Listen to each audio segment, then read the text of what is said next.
Okay, hey, we're to another episode of On the Wrist from Off the Cuff. Today, we have another great review for you from the brand Haveston. A little about them. They were established back in 2015. They are UK based out of London, and they, they're all about these high-end NATO straps designed with both functionality and ergonomics in mind. Of course, all with the lens of military heritage in terms of how they are designed thematically. And they do such an excellent job in terms of some just product overview highlights. They pretty much re-engineered the one-piece strap layout outfitted with their signature secondary floating keeper, which allows the spare tail to be stowed without the need for folding back unless desired, of course, and a repositioned 7 o'clock buckle to deliver greater comfort and enhanced aesthetics. Also, as part of their ongoing commitment to continuous refinement, their A2 or Alteration 2 straps are also equipped with a single pass layout for a streamlined wearing profile and a reduced off-wrist height, while retaining the security of a one-piece layout to protect against spring bar failure. In particular, we're going to be checking out their two of their newer release straps in the Radial-B and the M1945T strap. And of course, we have our trusty Seiko baby Alpinist here to kind of be able to, test out and see how they wear, how everything fits. And I haven't done this. I don't know if I've done this ever for you guys, at least with these straps, but we'll even do a little bit of an unboxing because I do think their packaging is so good that you guys should kind of check it out. So with that said, let's go ahead, zoom the camera out, get these pieces in hand, and take a closer look. Okay, guys, so baby Alpinist out of the way. Here's the packaging. Here's the two different straps. We got the Radial-B, we got the M1945T. Very cool. You can see a lot of information on the outer portions, and also these are going to be able to ship very easily and comfortably and very safe, and I think this is just really well done. Again, it goes back to the fact that they've created a brand, right? It's not just some cool products. The Haveston brand, they produce all types of stuff. I mean, even down to, playing cards and coasters, right? So they have quite a few different offerings, and these are two of their newest. And I do like that these are, of course, in that updated format. But with that said, I guess we'll have to open these up. So we'll go ahead and just slice this here and this here. If you guys are fans of the channel, you probably know I'm a bit of a knife guy. So if you want to see knife reviews, definitely stick around for those. If you don't, hey, don't watch those. But so this unfolds, flips out. Here we go. You can see kind of an air, land, and sea, symbology there. A nice little flap that folds here, that tucks, so we can get that out. Then it tells you kind of some of the fitting and care information. Installation, right? Which is very cool that they go that extra mile. And man, look at this strap. This thing is handsome. So let's go ahead and pull this out and take a look. This is part of their kind of more premium updated lines. Like, this is like one of the nicer executions, and they have a couple of different color options kind of within this layout, but let's go ahead and talk about the Radial-B strap. So it's a versatile olive trimmed strap, referenced from basically patented vintage military watch dials, featuring this reinforced tail tip, as well as, of course, reinforced setting holes with this new updated weave and brushed hardware. So it looks very, very nice. And of course, you can see the weave. That's one of the other things that I really like about Haveston, that they're always kind of remixing and updating and refining their packages, from their packaging to their actual, what they put out in terms of the designs and the styles and the qualities they've done kind of a lot of different variations over time. So if you tried them out years and years ago, I would say check out their newest stuff, because look at how far they've come along. I really, really like this colorway. And of course, you know, in that style, you have something, a bit of a, you know, patented dial there from Seiko.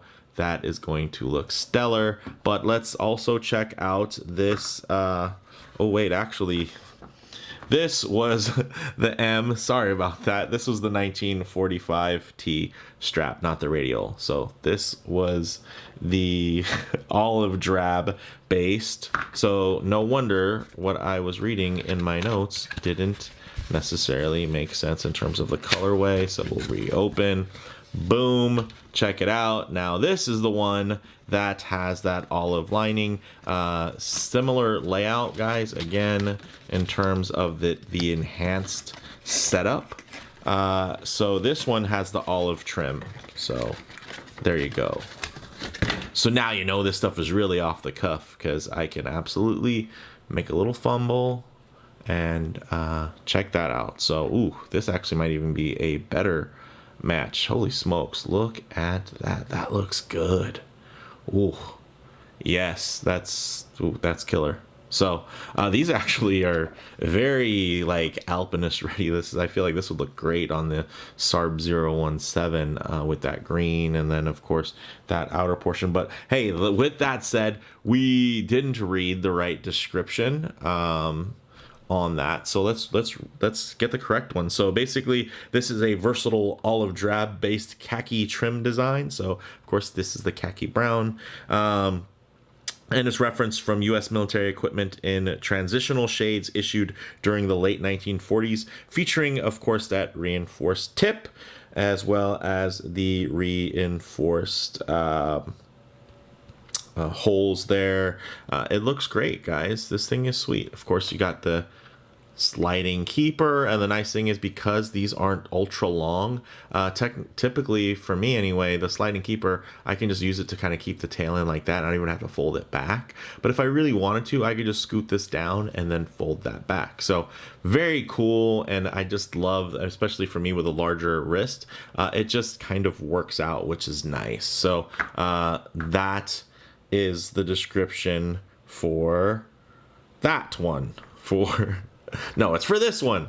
I'm so confusing. No. Yeah, for the M45, guys, olive drab based, khaki trimmed, and essentially the M1945T refers to the T in terms of transitional canvas equipment that was issued in late WW2 or World War II, when the U.S. transitional basically they went through different materials in wartime production stock and that were actually intermanufactured, resulting in distinctive contrasting appearances, and that is why it looks a little bit different. And I like that they have, again, that eye for detail. It goes all the way back to just thematically they pay attention to detail way more than I did, of course, when opening these up and getting them confused. So again, my sincerest apologies for that, guys. But with that, let's actually get this through here. So one of the things you're probably going to notice is that with that thicker there, is this going to fit through? No, it's probably not. It's not going to fit through. So one of the things they show you guys though is, look, you want to set this up to where you can alternatively, bam, right there, you're gonna take the spring bars out and then reset them in. So we'll go ahead and take the spring bars out. Actually, this side would probably be the easier side to remove them. Boom.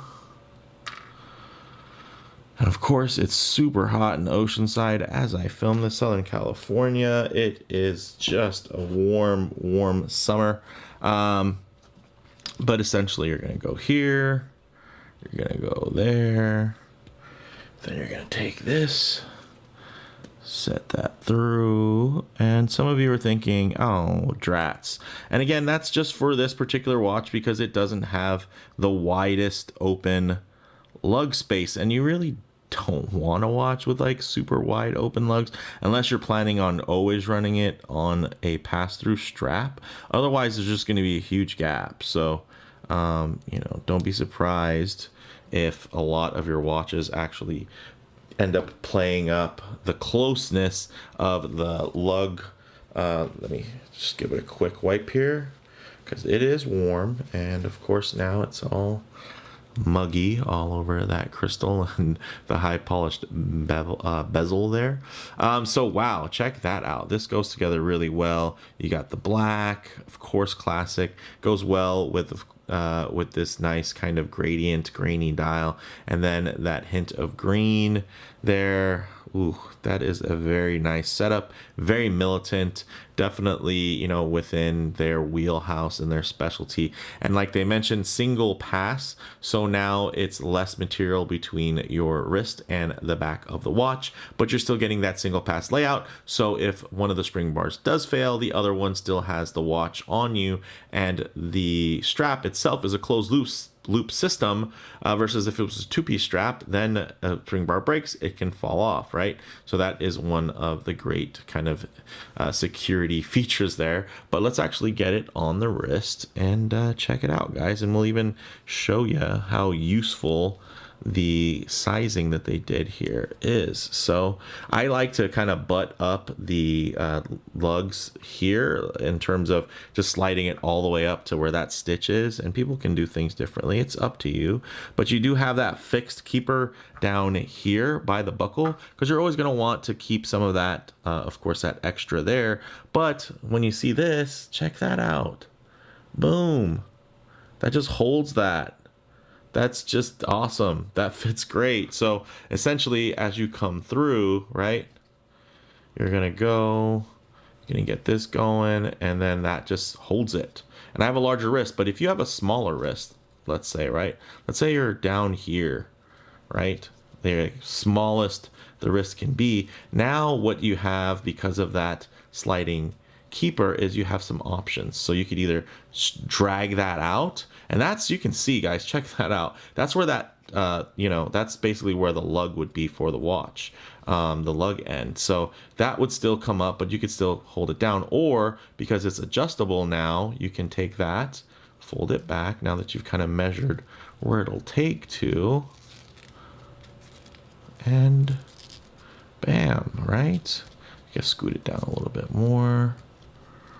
Here you go. And if you do want to fold it back, you can fold it back beautifully. Okay, so smaller wrist, larger wrist, it just works. So with that, let's actually just kind of lay out my wrist here.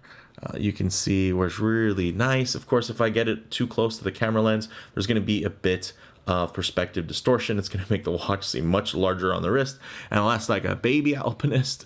And yeah, this thing is, of course, like a 38mm watch, so I want it to visually appear that way. And you can see there's a lot of difference it makes just in terms of how far away your watch is from the camera lens. So check that out.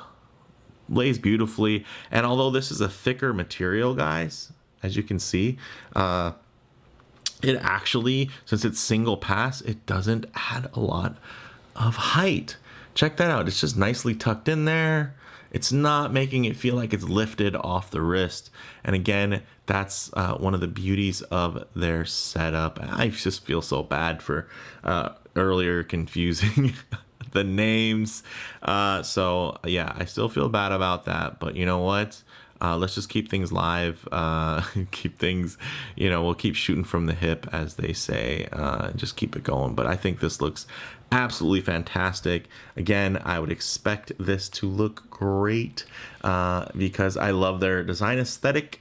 I love the fact that they do have some other options, and this is pretty much one of my favorite layouts for them. They do have so many great options, though. I don't, it's hard to pick a favorite, but I do really like this, where they have, of course, the reinforced tail, the reinforced holes, as well as these nice keepers, which add a bit of contrast, and it just makes it feel pretty special. And again, for not a lot of money. You guys know, even especially if you're fans of the channel, I reviewed quite a few expensive straps. These go for $28.55 each, and they're like fully loaded and amazingly engineered. I have had stuff that I've featured on this channel that is a lot more expensive and a lot harder to access. I mean, these are so popular now that they're selling on a lot of other web shops.